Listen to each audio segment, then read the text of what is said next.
ভারত বনাম শ্রীলঙ্কার প্রথম টেস্ট ম্যাচ, যে টেস্ট সিরিজ আগামীকালকে অর্থাৎ 15ই আগস্ট শুরু হতে যাচ্ছে, সেই টেস্ট ম্যাচ কি ভারত জিততে পারবে? এখানে প্রশ্নটা কেন বলছি, কেননা ভারতের যদি সাম্প্রতিক আমি টেস্ট সিরিজগুলি দেখি বা তার রেজাল্ট দেখি কোচ গৌতম গম্ভীরের আন্ডারে, সেখানে কিন্তু অবাক করার মতো যে রেজাল্ট বা রেকর্ডের পরে রেকর্ড, যে হারের লজ্জাজনক হার হয়েছিল ভারতের, তাতে কিন্তু আমরা এখনো সন্দেহ আছে যে ভারত শ্রীলঙ্কার টেস্ট সিরিজ হয়তো হারবে। দীর্ঘ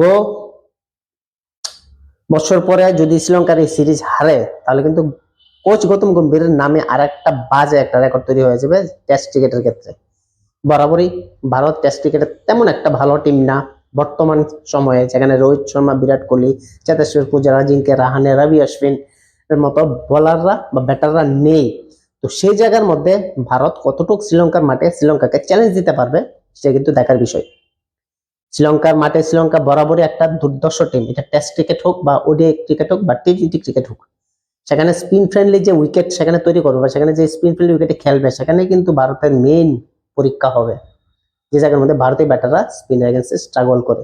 সম্পূর্ণ আলোচনা করবো ভিডিওর মাধ্যমে। প্লেইং 11 কি হবে, ভারতের অ্যাডভান্টেজ ডিসঅ্যাডভান্টেজ কি আছে, কোন প্লেয়ার সেখানে বেশি সফল হতে পারে ভারতের টিমের ক্ষেত্রে, এবং যে ভারতের দুর্বল পয়েন্টগুলি সেগুলি এক্সপোজ এখানে ভিডিওর মাধ্যমে করব, সঙ্গে থাকুন। সাম্প্রতিককালে ভারতের টেস্ট সিরিজের মধ্যে যে ভরাডুবি আমরা দেখতে পেলাম, যার কারণে WTC পয়েন্টস র্যাঙ্কিং এ ভারত 6 নম্বর পজিশনে রয়েছে, বাংলাদেশের নিচে। সাম্প্রতিককালে ভারত যে টেস্ট ম্যাচের রেজাল্ট যদি দেখি আমরা, সেখানে ভারতের যে শোচনীয় অবস্থা, সেই শোচনীয় অবস্থা থেকে ভারত কিন্তু ইউ টার্ন করে সে আবার আগের জায়গায় যেতে পারবে, যদি শ্রীলঙ্কার এগেনস্টে ভালো টেস্ট সিরিজ খেলতে পারে এবং ভালোভাবে খেলতে পারে। ভারতের দুর্বলতার যে পয়েন্টগুলি আমি বললাম, সেখানে হলো স্পিন ফ্রেন্ডলি উইকেটের মধ্যে স্ট্রাগল করে, স্পিনের এগেনস্টে স্ট্রাগল করতে দেখি আমরা। এটা ইন্ডিয়ার মধ্যে খেলুক বা অস্ট্রেলিয়ার মধ্যে খেলুক বা ইংল্যান্ডের মধ্যে খেলুক, স্পিনের এগেনস্টে সেইভাবে তারা ব্যাটিং করতে পারে না, যে কারণে কিন্তু ভারত মিডল অর্ডারে উইকেট হারায় এবং সে একটা বড় রান স্কোরবোর্ডে লাগাতে পারে না। স্পেশালিস্ট টেস্ট ক্রিকেটের মধ্যে হলো ধৈর্যের খেলা, এবং স্পিনের এগেনস্টে যদি এত অসহায় হয় এবং শ্রীলঙ্কার কন্ডিশনে যেহেতু খেলবে, সেখান থেকে প্রথম দিন বা দ্বিতীয় দিন থেকে কিন্তু পিচ টার্নিং বা টার্ন করতে শুরু করে, স্পিনারদের একটা অ্যাডভান্টেজ দিতে শুরু করে, সেই জায়গার মধ্যে কিন্তু ভারতের দুর্বলতাটা। এবার যদি দেখি ঘরের মাঠে শ্রীলঙ্কার কতটুকু শক্তিশালী, আর শ্রীলঙ্কার নো ডাউট ঘরের মাঠে বেস্ট একটা টিম, কেননা তাদের সেই হোম অ্যাডভান্টেজটা কাজে লাগে তাদের স্পিন ফ্রেন্ডলি উইকেটের মাধ্যমে, এবং তাদের যে প্রপার যে স্পিনার আছে, প্রভাত জয়সূর্য থেকে ধরে বা অন্যান্য স্পিনার, প্রত্যেকটা স্পিনারে কিন্তু সেই লেভেলের। এবং ভারতের কাছে তারা একটু নতুন হলেও বা ইন্টারন্যাশনাল ক্রিকেটে বা টেস্ট ক্রিকেটে তারা এক্সপিরিয়েন্স তেমন একটা না থাকলেও কিন্তু তারা সেই লেভেলের কিন্তু স্পিনার প্রডিউস করতে পারে এবং ভালো বল করতে পারে। ভারতীয় ব্যাটাররা বরাবর একটা বড় চ্যালেঞ্জ থাকবে স্পিনার এগেনস্টে কতটুক খেলতে পারে। এবার যদি আমরা দেখি ভারতের যে প্লেইং 11, অর্থাৎ এই গলা টেস্টের মধ্যে যে প্লেইং 11টা থাকবে, সেখানে কে নতুন এখানে অ্যাড হতে পারে? সরফরাজ খান কি টিমের মধ্যে থাকবে, নাকি তার পরিবর্তে অন্য কোনো প্লেয়ারকে নেবে? যদি আমরা প্রথমে ওপেনিং হিসেবে দেখি জাসপ্রীত জাসওয়াল এবং KL রাহুল। জাসওয়াল যে শ্রীলঙ্কার এগেনস্টে বোর্ড প্রেসিডেন্টের 11 ফার্স্ট ইনিংসে কিন্তু 0 রানে আউট হয়েছিল, সেই জাসওয়াল এখানে ওপেনার হিসেবে থাকবে। এবং জাসওয়াল যদি খেলতে পারে ভাই, ডেফিনেটলি এখানে ভারতের জন্য একটা এক্সট্রা একটা অ্যাডভান্টেজ থাকবে, কেননা তার যে অ্যাটাকিং করার অ্যাপ্রোচ টেস্ট ক্রিকেটের মধ্যে, এটা কিন্তু ভারতকে একটা এক্সট্রা লিড দিতে পারবে, যে কারণে ভারতের লিডটা বাড়তে পারে এই জাসপ্রীত জাসওয়াল যদি খেলতে পারে। তাছাড়া KL রাহুল তার পার্টনার হিসেবে থাকছে, ডিপেন্ডেবল ব্যাটসম্যান এবং ওয়েল এক্সপিরিয়েন্স ব্যাটসম্যান। 3 নম্বরে যদি বলি, এখানে দেবদূত পাটিক্কাল, যে সেখানে বোর্ড 11-এর সঙ্গে যে ম্যাচ হয়েছে, সেখানে কিন্তু দারুণ একটা সেঞ্চুরি করেছিল। তার সুবাদে কিন্তু এখানে দেবদূত পাটিক্কাল তার 3 নম্বর পজিশন এখানে দেখতে পাচ্ছি। যেহেতু সাই সুদর্শন নেই, 4 number no doubt captain Shubman Gill, যে ভারতের ক্রিকেট টিমের বর্তমানে একটা ইনফর্ম প্লেয়ার।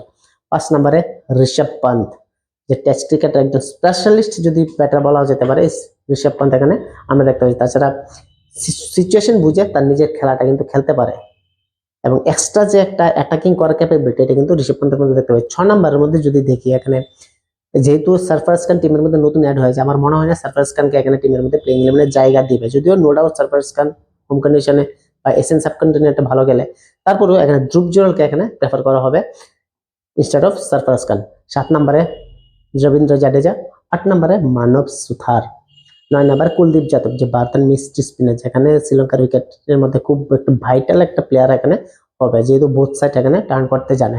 তাছাড়া 9, 10 এবং 11-এর মধ্যে থাকছে সিরাজ এবং প্রসিদ্ধ কৃষ্ণা, গুরনুর বারকে এখানে রাখছে না, যেহেতু এখানে স্পিনিং ট্র্যাক, সেই জায়গার মধ্যে প্রসিদ্ধ কৃষ্ণা বেটার হবে, সেখানে বাউন্স এখানে পাবে বা তার লাইন লেন্থ একটু বেশি ভালো আছে, তাছাড়া একটু এক্সপিরিয়েন্স আছে গুরনুর প্রার থেকে। তো সেই জায়গার মধ্যে ভারতের প্লেইং 11 অন এন এভারেজ মোটামুটি ভালোই আছে, স্পেশাল স্পিন ডিপার্টমেন্ট যদি বলি, ওয়েল স্ট্রেংথ এবং ব্যাটিং পর্যন্ত 8 নাম্বার পর্যন্ত আমরা দেখতে পাই। এবার আসি ভারতের দুর্বলতা।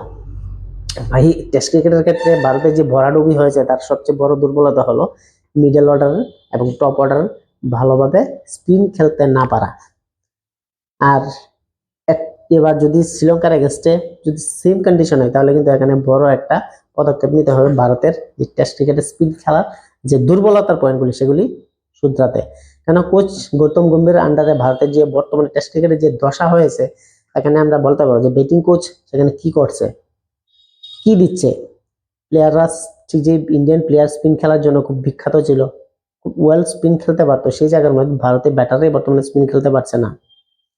প্রশ্ন কিন্তু এখানে একটা বড়, কেননা যে দুর্বলতা থেকে যদি ভারত সরতে না পারে, তাহলে কিন্তু ভারত ডেফিনেটলি শ্রীলঙ্কার টেস্ট হারবে, সিরিজ হারবে।